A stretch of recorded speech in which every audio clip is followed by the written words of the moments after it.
March 1956. Great Britain is getting ready for the visit of Nikita Khrushchev, leader of the country which was by that time practically closed for the West. Right on the eve of this event, Tu-104, the Russian jet airliner, landed in London. 3 days later, two more beauties of the same kind flew in. It was a sensation. The British Comet did not fly. The American jet firstlings were still under construction. And there you are, 3 Russian aircraft at a time. The Queen confessed that every time upon hearing the unusual turbines rumble, she got out to the balcony to see the Russian wonder. It all started half a century before the events described above. Civil aircraft, the air carriers. Aviation was a new passion of mankind, a boom of all kinds of constructions, first jumps, approaches, and injuries, a total delight. Demo flights at the dawn of the century, just like today, attracted crowds of people. The brave ones willing to take a ride could not yet be called passengers. The developing civil aviation carried only mail and cargoes. Regular passenger transportations started later, after the First World War. The enormous amount of military aircraft equipment found its new commercial application. The number of air companies and airlines were growing like a snowball. Soon there were so much of them that the need to introduce flight rules became obvious. In 1919, representatives of 6 European air companies gathered in The Hague to form the Air Flight Rules Developing International Organization, the prototype of the one existing today.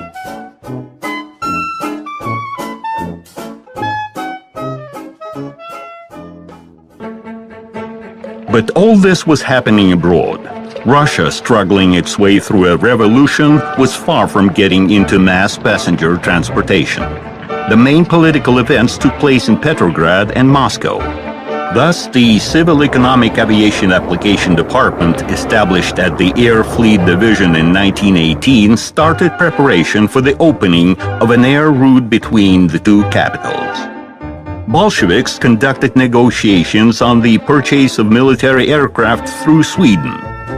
Therefore, the said department planned to open the second already international mail passenger air route between Petrograd and Stockholm. Both air routes, of course, were not commercial and were meant for fast delivery of all kinds of authorized officials and documents. While the Soviet power was gradually covering new regions of the country, the flight geography was expanding. Flights had to be performed on the outdated aircraft of the First World War. Therefore, defaults, engine fires, emergency landings on worn-out aircraft were not uncommon. Such flights were irregular and non-organized for the time being. Nevertheless, in January 1921, the country's leadership adopted a decree on air transportation. It established the first rules of the Soviet and foreign aircraft for flying over the territory of the Republic and its territorial waters. Provisions of this decree made the basis of the Air Code of the USSR. Foreign aircraft were mentioned in the document on purpose. Government's meetings continuously considered opening air flights between the Soviet Russia and Germany. Bolsheviks hoped that a proletarian revolution would occur there too.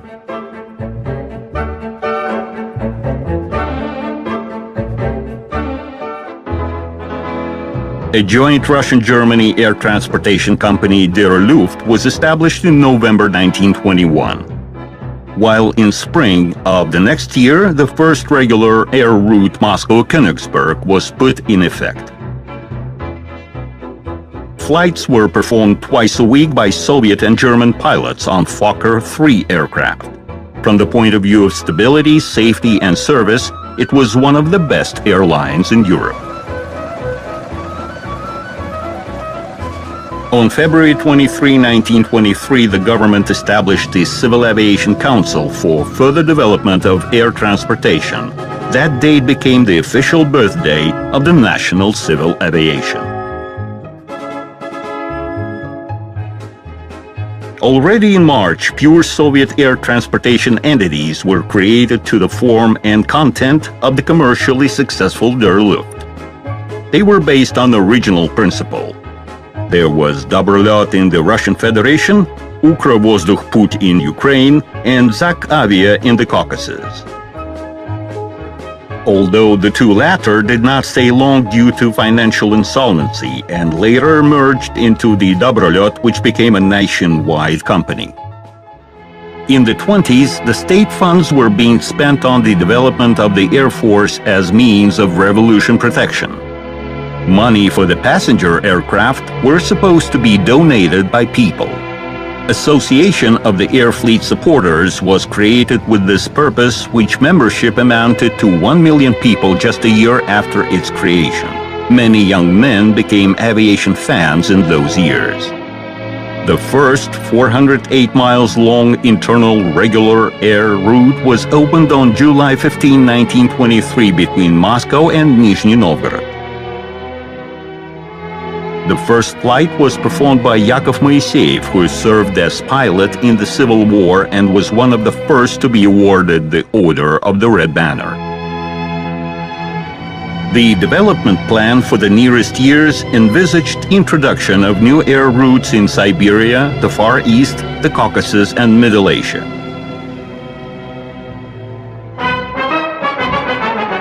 Throughout the 20s, nearly all aircraft were foreign. They were mainly produced by the Dornier company.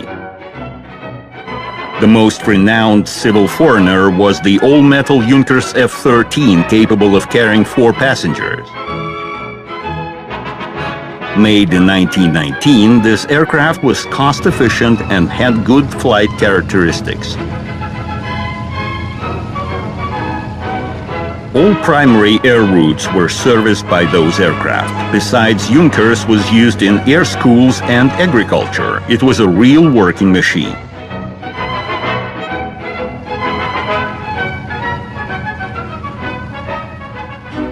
At the same time, civil aircraft of national design started to appear. The first among them, AK-1, was built in Tsagi. Capabilities of making a national passenger aircraft were discovered in the course of its creation. In the beginning of 1924, pilot Apollinary Tomaszewski took this aircraft into the air. Tests were successful, and in June, AK-1 was transferred to Dobrolyot under the Latvian Guard name. Andrei Tupolev conducted research in a different direction. While AK-1 was a wooden construction, Tupolev made its experimental passenger AMT-2 an all-metal aircraft. It took off in May 1924. This minor 3-seat aircraft gave birth to one of the world-renowned design bureaus.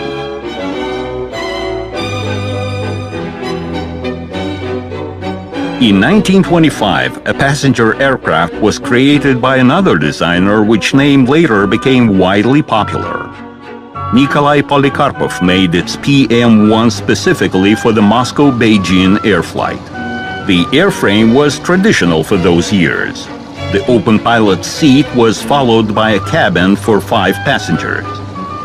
The aircraft was built in just 3 months. However, the flight was shifted to an earlier date and the aircraft missed the event. After a minor workout, the aircraft was put on the Moscow-Berlin route.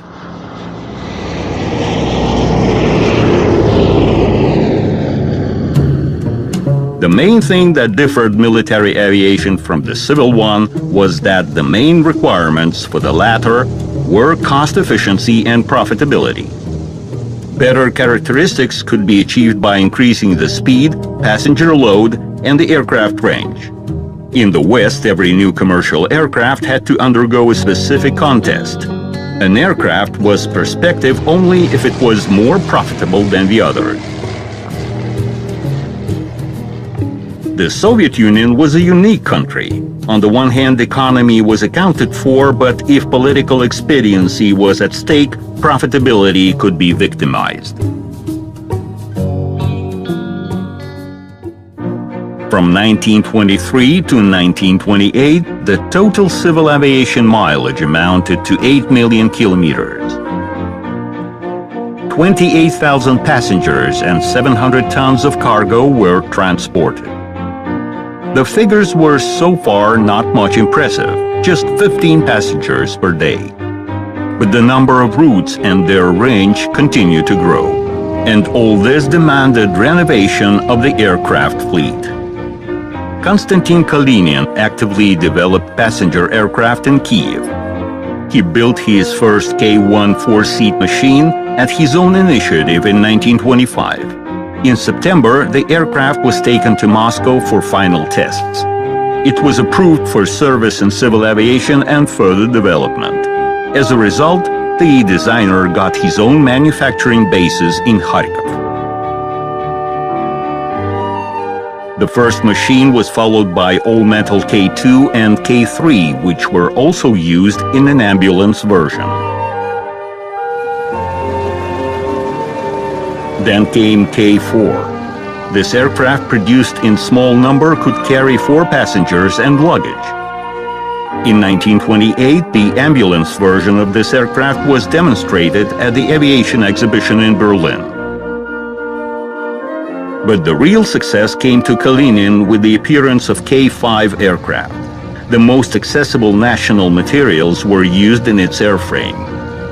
The test copy made its takeoff in 1929, and a year later, K5 was put into serial production. The aircraft carried 8 passengers at a distance of 800 kilometers. 260 aircraft were built within 4 years. They were the ones that substituted German aircraft. Cheap and cost-efficient, K-5 became the most popular aircraft in the civil aviation of the 30s.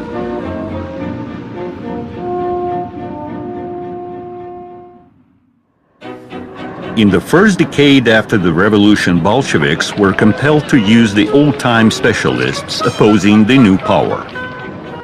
However, by the 30s, universities of the USSR started to produce their own managing staff. They were characteristic for a lot of energy and virtually no experience. Reforms were started in the civil aviation full of confusion and chaos. In February 1930, the Civil Aviation Council was abolished and its functions were transferred to the Chief Inspection. New efficient forms of work were sought for. In autumn, with the purpose of further centralization of civil aviation of the USSR, the Chief Inspection and the Dobrolет Company were terminated. Instead, the all-union civil aviation amalgamation was established. In February 1932, the amalgamation was transformed into the Chief Directorate of Civil Aviation, which acquired the name of Airflot. Strange enough, but all this reorganizational chaos was accompanied by the quantitative and qualitative growth of the aircraft fleet. The country announced the course toward industrialization, and that brought demand for a fast delivery of all kinds of superiors between numerous construction sites of socialism. Besides, aviation was used to deliver precious metals and stones, as well as furs from Siberia for export. Aircraft brought matrix of central newspapers into regions, so tasks for the aviation were numerous but minor. That's why in the 30s, mostly small aircraft obtained wide distribution. Different versions of U-2 were used for transportation. No less popular was Sha-2 amphibious aircraft of Vadim Shabrov. It was widely used in Siberia, where there were practically no roads and a lot of lakes and rivers. Alexander Yakovlev Design Bureau built a number of the so-called aircraft limos. The 5-seat AIR-5 was the first among them, but there were no engines in the country of adequate power. So the 3-seat AIR-6 with a less powerful engine went into production. The Polikarpov's U-2 biplane proved to be the best aircraft for agricultural works. These minor airplanes were used for spraying cereals and cotton crops, fighting grasshoppers and other blasts.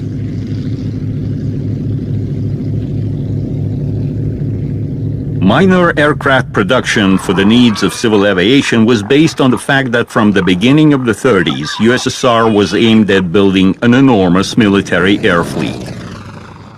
Practically neither funds nor materials were allocated to civil aviation. Passenger aircraft construction was mainly performed by enthusiasts. Thus, Alexander Putilov built a 4-seat passenger Steel 2 aircraft and a 6-seat Steel 3 thereafter. Both aircraft were based upon one and the same technology, defining their names. The designer realized fragility of wooden aircraft. The hard-to-find aluminum was in the first place used for the construction of military aircraft. Steel was the only accessible construction material for civil aviation. Putilov welded steel tubes into the frame of his aircraft. On top he put fabric. The new technology took a lot of time to be mastered. The airframe appeared very labor-consuming and expensive as compared to the wooden one. Moreover, the aircraft was not much lasting since the welding points corroded quickly. But there was no choice. Both aircraft were put into production and were operational until the war. The amount of enthusiasts building aircraft in the 30s was enormous. Such was the passion to aviation. Aircraft were built everywhere. Some of them were becoming famous thanks to movies. Thus, LK-1 aircraft designed by Rentel and Lisichkin took part in the popular film The Brave Seven. The aircraft was also known as Veneer 2.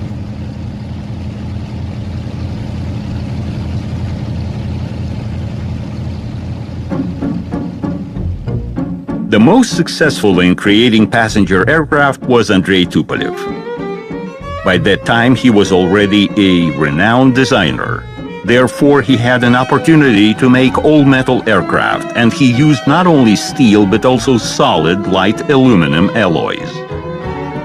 Besides, Tupolev found a nice technical method, which he then used repeatedly. In order to lower the passenger aircraft cost and reduce technical risks, he developed them as versions of already existing military samples. Thus, ANT-9 passenger aircraft based upon P-6 reconnaissance aircraft found its wide use.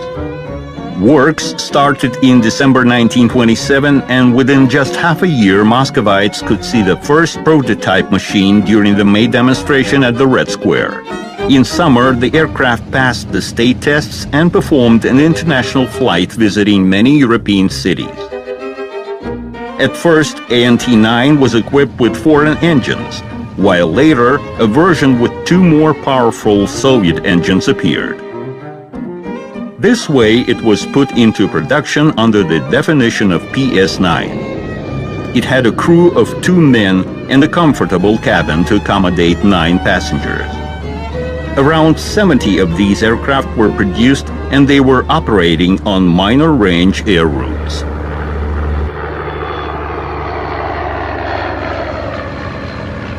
One of these aircraft was turned into a Spiel truck.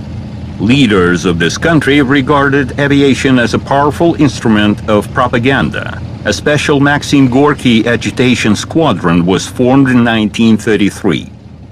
Aircraft carried names of newspapers and magazines on sideboards. Specially decorated PS-9 carried the name Crocodile after the popular satiric journal.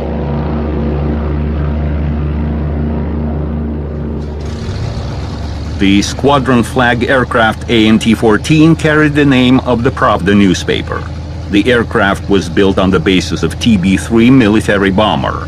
Therefrom, the passenger aircraft inherited the wing, the tail, and the landing gear. In August 1931, just a year after the design was started, Mikhail Gromov took the aircraft into the sky. With a 5-man crew, the aircraft could take 36 passengers on board. However, in those years, civil aviation did not need such a big aircraft. That's how it appeared in the propaganda squadron, where throughout 10 years it made over 1,000 flights without a single accident. The next squadron flag aircraft was ANT-20. Here is its story. After TB-3, Andrei Tupolev made TB-4, a twice heavier bomber. However, by that time the militaries were not satisfied with its characteristics and lost interest in the aircraft. So the bomber was used as a basis for designing the passenger ANT-20. The giant's construction cost a lot. And so then, a famous journalist, Mikhail Koltsov, proposed to collect funds from people. In a short time, 6 million rubles were collected.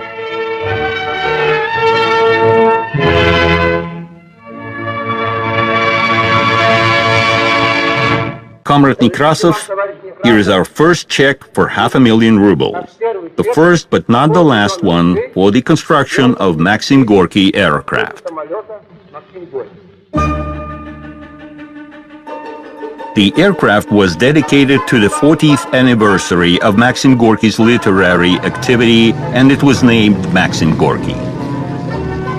In June 1934, test pilot Mikhail Gromov took this aircraft to its first flight, while the second one was over the Red Square at the meeting of the Chelyuskin expedition. In August of the same year, the aircraft was transferred to the propaganda squadron named after Maxim Gorky. It carried different equipment and means of propaganda: a loudspeaker system, the voice from the sky, several radio stations, cinema and printing equipment, power station, pneumatic mail, and a telephone station for 16 numbers. If needed, it could be transformed into a 72-seat passenger aircraft. At that time, it was the world's largest aircraft. The wingspan of this 8-engine giant was 63 meters, and its weight was 42 tons. Unfortunately, it flew for less than a year. On May 18, 1935, it fell down near the Sokol village in Moscow after the escort fighter hit its wing.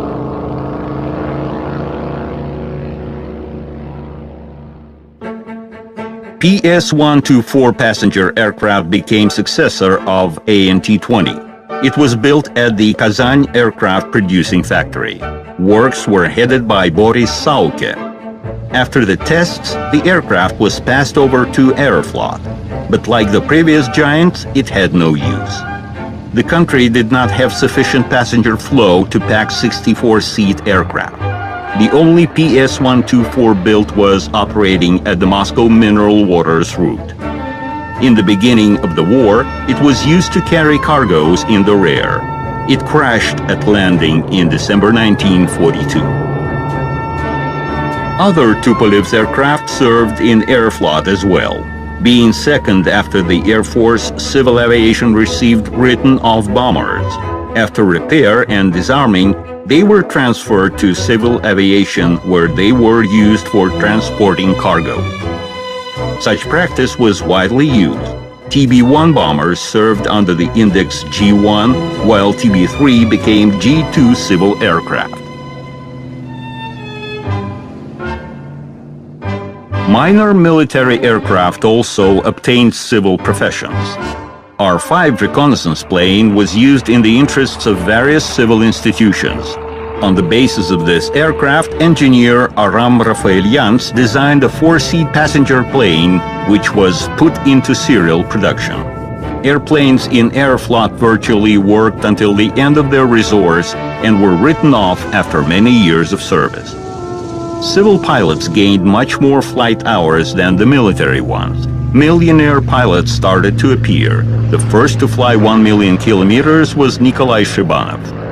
Мой юбилей в связи с налетом миллиона километров на линиях гражданского воздушного флота отмечен высшей правительственной наградой — орденом Ленина. My jubilee in connection with 1 million flown kilometers is marked by the Order of Lenin, the highest state award. I'm proud of it. 1 million kilometers is approximately 25 times around the world by equator, 10 months stay in the air. It is like a round trip to the moon and back to the moon. I'm not going to stay there and try to be back as soon as possible. Постараюсь как можно скорее вернуться на Землю.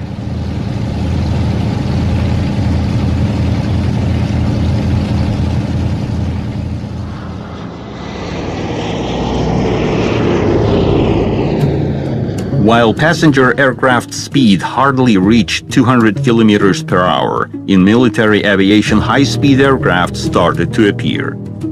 Engines became more powerful, aerodynamics more improved. Of course, Aeroflot wanted to have new machines as well. The first high-speed passenger aircraft in the USSR was designed by Joseph Neman in 1932. Interesting enough, but it was this 7-seat aircraft that first stepped over the 300 km per hour limit. Besides, it was the first in the USSR aircraft with retractable landing gear. In the 30s, under the definition High 1, it was successfully used on different air routes. In May 1934, a tender was announced for a passenger aircraft which speed would exceed 400 kilometers per hour. Out of dozens of projects, Steel 7, designed by Roberto Bartini, was outstanding. This 12-seat aircraft was built by autumn 1936 and showed excellent flight characteristics. In spring next year, Steel 7 was even planned to go for a round-the-world trip. But this was limited to a probe flight, Moscow, Sverdlovsk, Sebastopol, Moscow. On this route, the aircraft reached a record speed of 405 kilometers per hour. But the aircraft did not go into production. Bartini was named Enemy of the Nation, and further works were terminated. Later, on its basis, ER-2 long-range bomber was made by designer Yermolaev. Another aircraft made in the framework of the tender was PS-89. It was designed and built by engineer Laville, invited to the Soviet Union from France. The aircraft had unusual for the Soviet design school elegant shape. Tests showed good flight characteristics, but for the purposes of safety, designers limited its speed to 300 kilometers per hour. This aircraft had limited production rate and was used at some routes in the far north, as well as the Moscow-Simferopol air route. Andrei Tupolev based its high-speed passenger aircraft on a high-speed bomber. Designer fulfilled the set requirements. ANT-35 showed good speed characteristics. But there was one sufficient default in the airframe. The cabin ceiling was too low. During production, it was extended. The aircraft joined Aeroflot under the definition PS-35, although there were 11 of them built. By that time, the Soviet Union already bought a license to produce American DC-3 passenger aircraft. That's how the PS-84 story started in the USSR.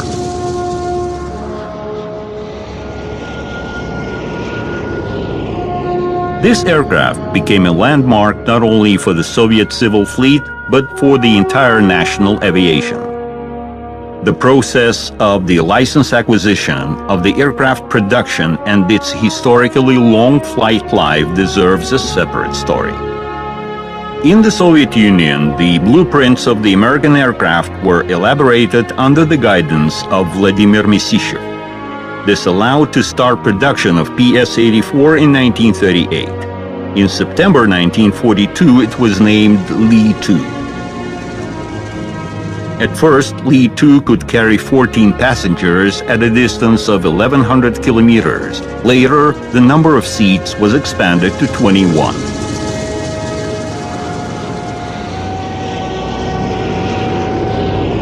Lee-2 became the main aircraft of the Soviet civil fleet.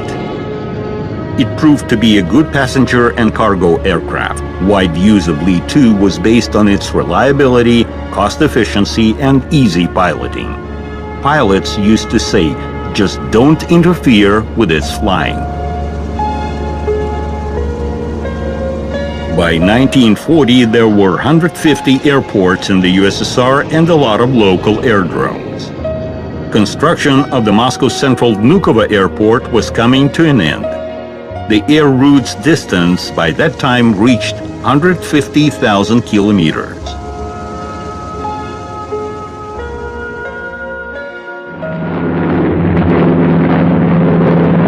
Идем к линии фронта. Approaching the front line.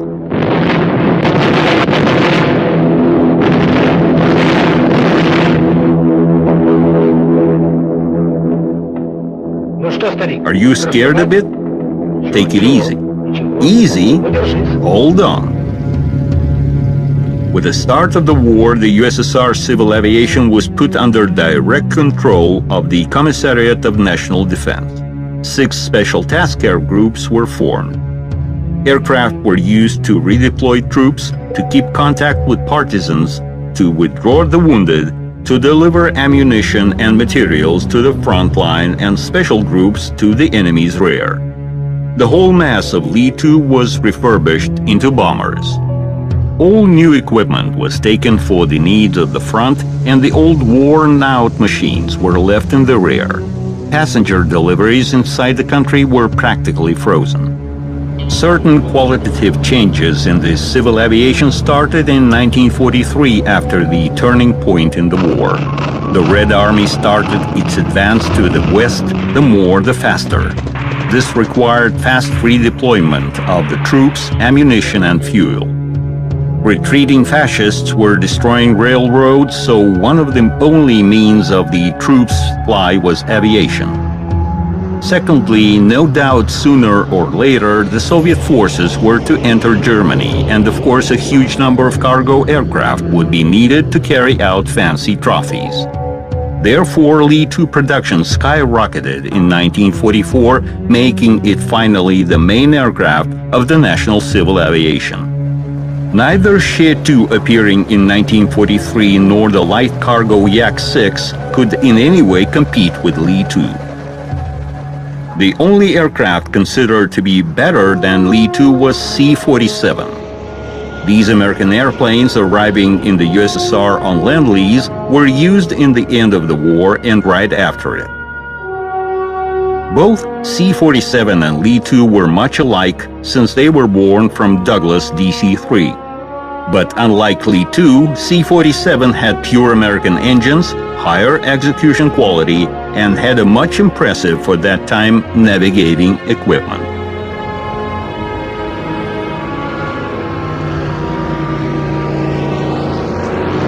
Regular passenger transportations frozen during the war started to gain momentum immediately thereafter.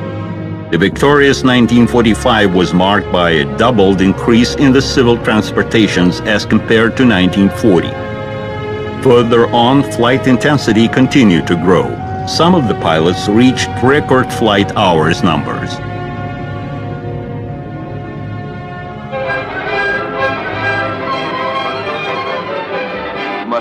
The oldest Soviet pilot Nikolai Novikov returned to Moscow from a regular flight. Friends greeted him upon his jubilee. Nikolai Novikov covered 3 million kilometers. No other pilot in the world could claim such a record. 3 times millionaire Novikov dedicated his record to the 30th anniversary of the Great October.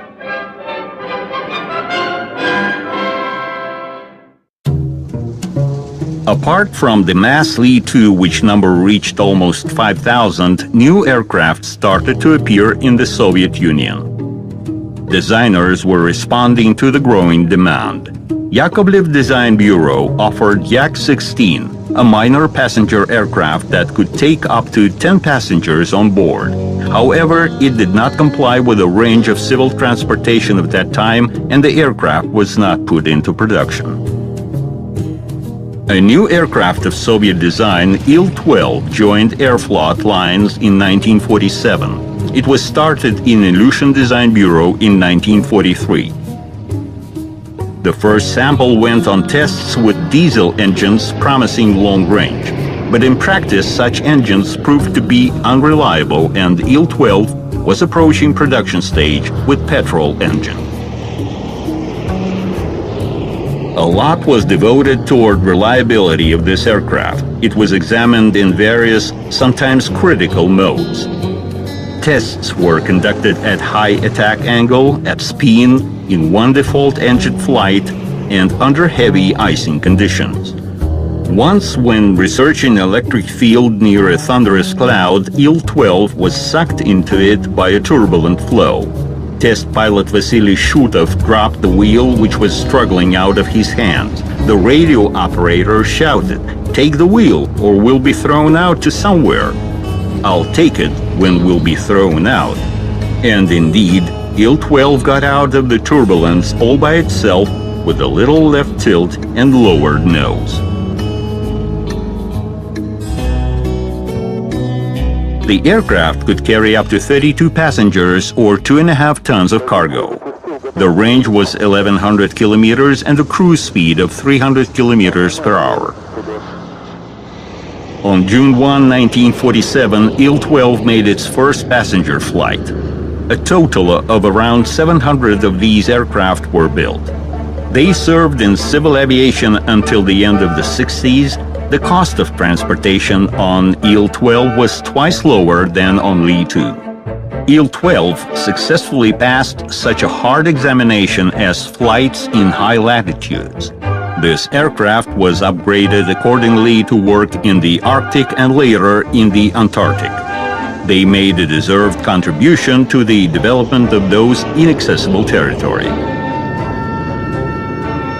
Il-14 became further development of Il-12. In its creation, even more attention was devoted to the issues of safety.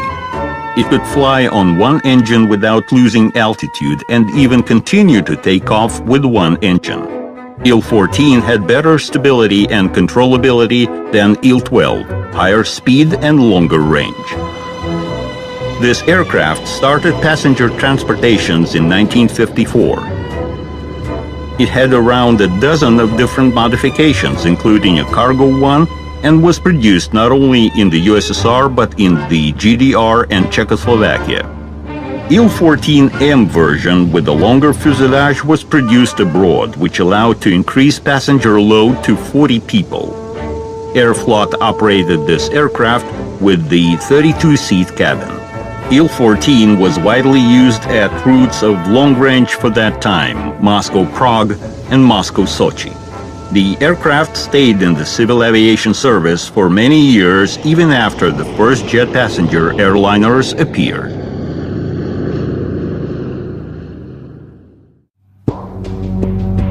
AN-2 made its first takeoff in 1947. For those years, it looked as pure anachronism. A single-engine, wire-braced biplane with a relatively bulky fuselage, it seemed to come from the faraway pre-war time. Basically, that's how it was. Oleg Antonov started designing this multi-purpose civil aircraft in 1940. The war interrupted his work, which was restarted thereafter. The first prototype agricultural sample took off in 1948, and soon it became clear that it was indeed a multi-purpose aircraft. The biplane airframe with powerful high lift allowed its operation from unprepared fields. The first machines were commissioned in summer 1948.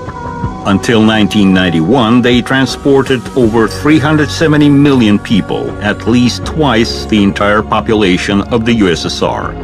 Anushkis performed practically all air-related agricultural works. AN-2 was exported to 28 countries. It was produced in Poland and China. The total produced number is impressive, almost 17,000 aircraft in 20 different modifications. It still flies, and there is no substitution in its class. That's what you call an outdated design.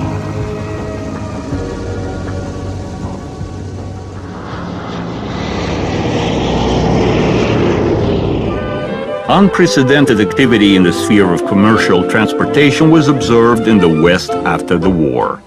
On the one hand, this resulted from the outburst of the businesses returning to peaceful life. On the other hand, air tickets prices were accessible. This had its own explanation.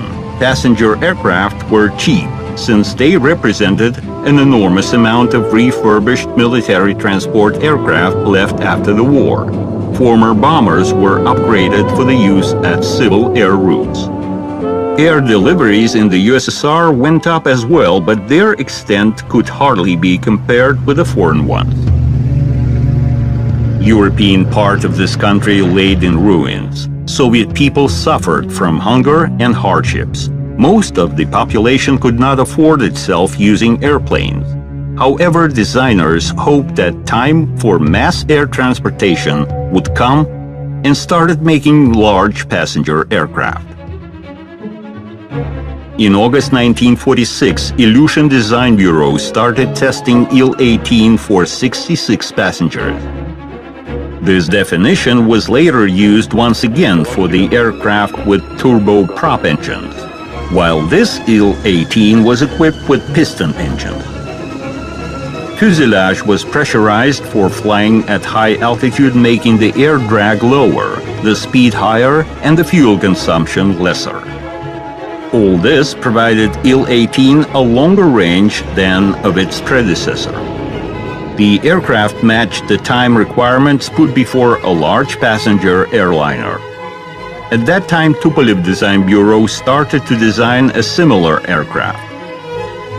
They were actively copying the American B-29 bomber and conjointly designed a passenger aircraft.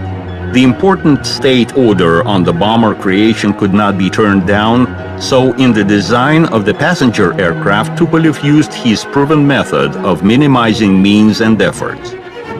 Only the fuselage was new in the aircraft defined as Tu-70. The wing, the tail, and the engines were taken from the ready-for-copying B-29.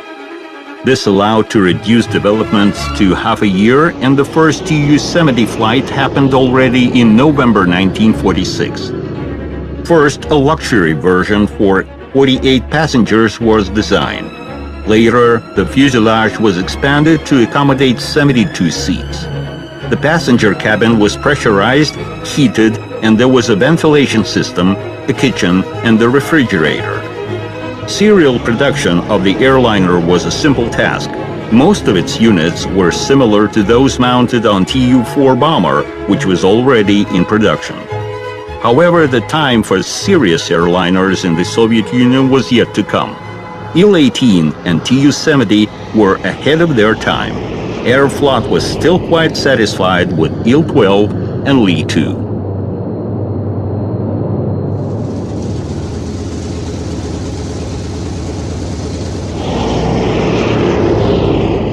Practically all airliners of the first post-war generation were equipped with piston engines.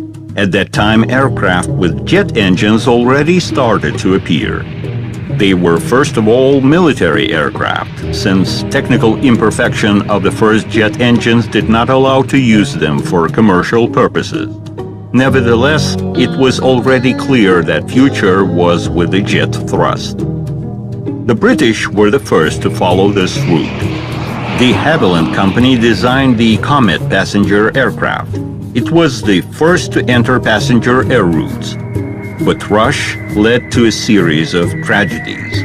After several accidents, the British had to close the aircraft operations for a number of years.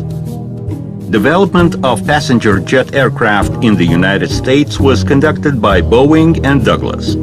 The first was completing its Boeing 707. Douglas was a bit inferior with its DC-8, but it was close to its first flight as well.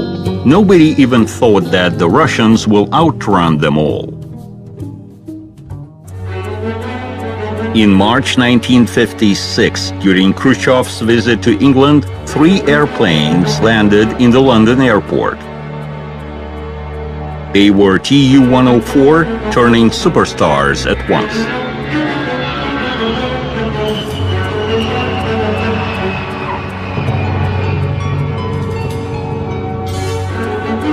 It was fantastic.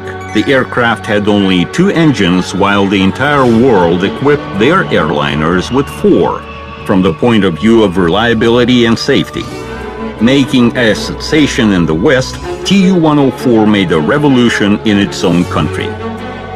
Its appearance was directly linked to the changes in the internal political life of the USSR. The new leader, Nikita Khrushchev, was very interested in such an aircraft. Based on technical achievements, he gladly demonstrated to the West the advantages of socialism.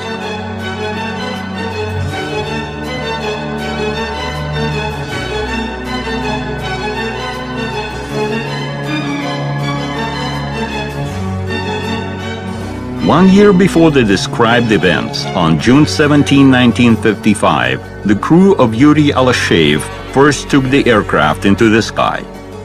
The first takeoff is always unusual in the life of any aircraft, but this was a special event.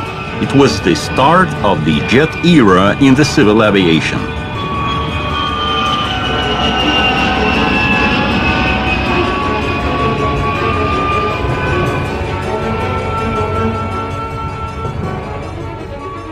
As usual, Tupolev made an airliner out of a bomber. Completely new was only the fuselage.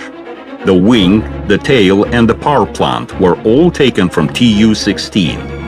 The airframe continuity allowed to significantly reduce the work schedule. Development of the first serial samples went in such a hurry that they were made in Kharkov virtually in the open air. Workshops were not yet restored after the war. The plant started production of the new aircraft already in November 1955. Virtually no other passenger aircraft led to such huge changes in the entire structure of Aeroflot as Tu-104. By that time, the civil aviation kingdom was overwhelmed by piston engine aircraft. The jet firstling rushing into that kingdom demanded extension of the takeoff and landing strips, reformation of the entire airport infrastructure, maintenance bases, and air control management system. The jet equipment required transition to a principally new fuel, kerosene. Pilots for Tu-104 were prepared in a special way. Factories, military, and then civil test pilots were the first ones to master the aircraft. Then they shared their experience with the airline pilots. Aeroflot formed the first group of pilots to fly Tu-104. Only the best were selected, with the competition being no less intense than to become a cosmonaut. Until Tu-104 was getting ready, the pilots were training by performing long-range flights from Moscow to Sverdlovsk and Novosibirsk on Il-28 jet bombers. For the first time in the Soviet practice, such flight allowed to form statistic data on the speed, wind direction, air turbulence, temperature drops at different altitudes.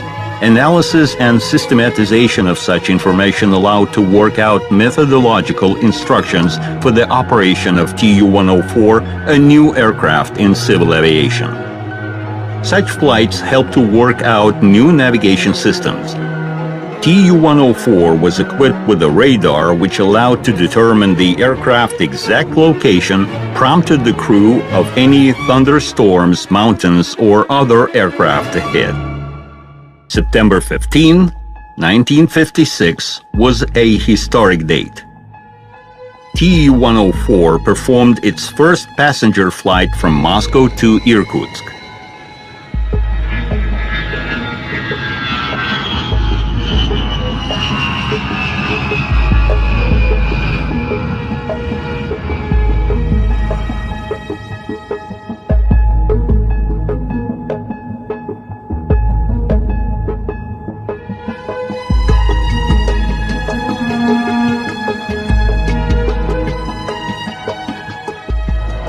A train travels to Irkutsk almost 6 days. A standard flight lasted no less than 20 hours. Passengers of this aircraft arrived in Irkutsk within 7 hours and 10 minutes after the takeoff from Moscow. Soon, the first jet passenger aircraft started to fly to other cities. Attention, all boards. The Arrow is approaching. This radio announcement meant that another Tu-104 was preparing to land, and all piston engine machines must hurry to clear up the zone for the jet airliner. Serious problems were discovered at the beginning of operations, and it could not be otherwise. Tu-104 was not just new, it was a revolutionary new aircraft.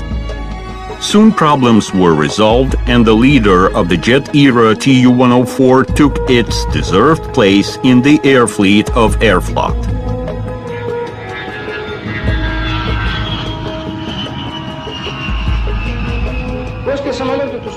After Tu-104, we have been making even a bigger aircraft which would carry 170 people.